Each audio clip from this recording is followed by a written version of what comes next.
مجروح سلطان پوری کی غزل لے کر حاضر ہوا ہوں۔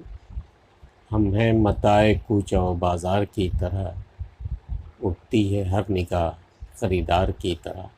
متاع مینس کوئی شے، کوئی چیز، وہ چیزیں جو بازار میں یا گلیوں میں سجائی جاتی ہیں بیچنے کی نیت سے۔ تو وہ شاعر کہہ رہا ہے کہ ہماری حیثیت بھی دراصل وہ بازار میں سجی ہوئی چیزوں کی طرح ہی ہے، اس لیے میری طرف جو بھی نگاہ اٹھتی ہے وہ خریدار کی ہوتی ہے، بالکل خریداروں کی طرح وہ دیکھتی ہے، ٹٹولتی ہے مجھے۔ اور ایک وقت ایسا بھی تھا، ایک دور ایسا بھی گزرا ہے جب انسان بھی میں چیزوں کی طرح ہی خریدے اور بیچے جاتے تھے۔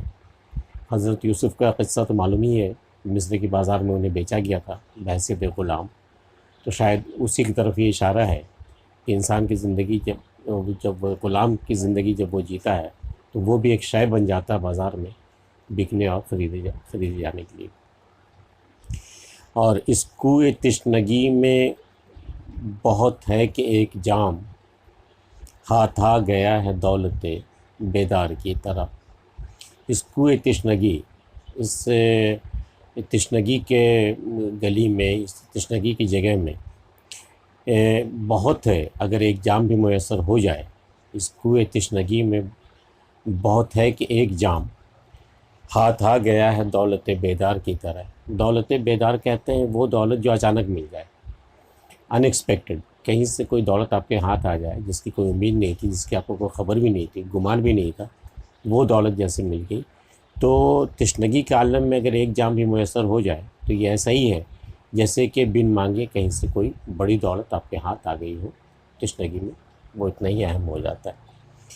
اور ایک شعر جو میں سمجھتا ہوں، اسے حاصل غزل شعر ہے، یہ مجھے بہت پسند ہے، آپ کو بھی شاید پسند آئے، کہ وہ تو کہیں ہے اور مگر دل کے آس پاس، وہ تو کہیں ہے اور مگر دل کے آس پاس، پھرتی ہے کوئی شے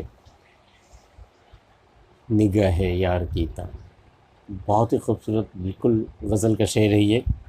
وہ تو کہیں ہے اور مگر دل کے آس پاس، پھرتی ہے کوئی شے نگاہ یار کی طرح۔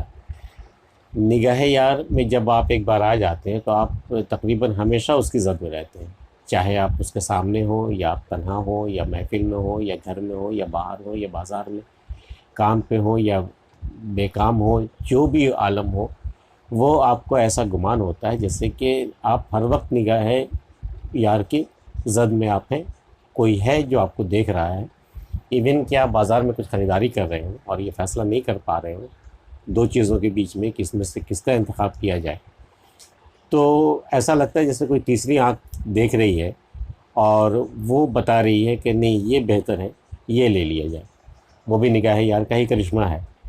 تو دل کے آس پاس ایک نگاہ یار کا طواف کرنا یا ایسا محسوس ہونا کہ کوئی ہمیں دیکھ رہا ہے، یہ ایک بڑا ایک رومانٹک احساس ہے۔ اور اس شعر کو وہی زیادہ بہتر سمجھ سکتے ہیں جو اس دور سے گزر رہے ہیں، جنہیں عشق کا روگ لگ چکا ہے، وہ اس شعر کو زیادہ خوبصورتی سے سمجھیں گے۔ وہ تو کہیں ہے اور مگر دل کے آس پاس، پھرتی ہے کوئی شے نگاہ یار کی طرح۔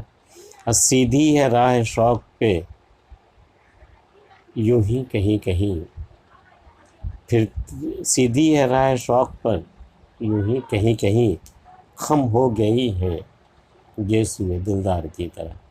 حالانکہ عشق کا راستہ بہت سیدھا ہے، کوئی اس میں پیچ و خم نہیں آتا، لیکن ایسا بھی بالکل سیدھا نہیں ہے کہ راہ شوق جو ہے وہ بالکل سیدھی راہ نہیں ہے، اس میں کہیں کہیں پر خم بھی آ جاتا ہے، کہیں پر موڑ بھی آ جاتا ہے، ٹھیک جیسے دلدار کی گیسو ہو، دلدار کے جو زلف ہیں وہ اس کی طرح خم عشق کے راستے میں بھی آ جاتا ہے۔ اور مجروح لکھ رہے ہیں وہ اہل وفا کا نام، ہم بھی کھڑے ہوئے ہیں گنہگار کی طرح۔ مجروح لکھ رہے ہیں وہ اہل وفا کا نام۔ کبھی آپ نے کسی جیل جاتے ہوئے لوگوں کو دیکھا ہے؟ قطار میں لگ کر کے جب جیل میں داخل ہوتے ہیں کسی جرم کی سزا میں، تو ایک بندہ ہوتا ہے جو رجسٹر لے کر کے بیٹھا رہتا ہے اور وہ نام لکھتا جاتا ہے اور قیدی ایک ایک کر کے اندر جاتا ہے۔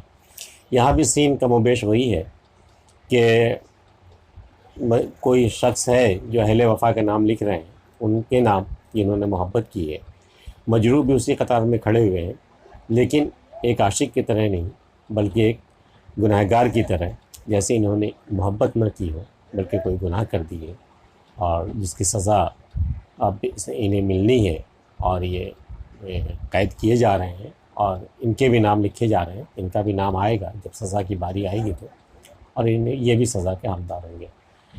مجروح کے ساتھ ساحر لدھیانوی نے بھی لکھا ہے کہ جرم الفت پہ ہمیں لوگ سزا دیتے ہیں، کیسے نادان ہیں شعلوں کو ہوا دیتے ہیں۔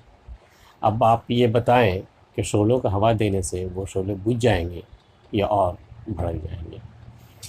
اس غزل میں اتنا ہی۔ یہ ویڈیو آپ کو کیسا لگا ضرور بتائیے گا، اگر آپ نے اب تک سبسکرائب نہیں کیا ہے تو کر دیجیے گا۔ ملتے ہیں پھر اگلی ویڈیو میں، تب تک کے لیے اجازت۔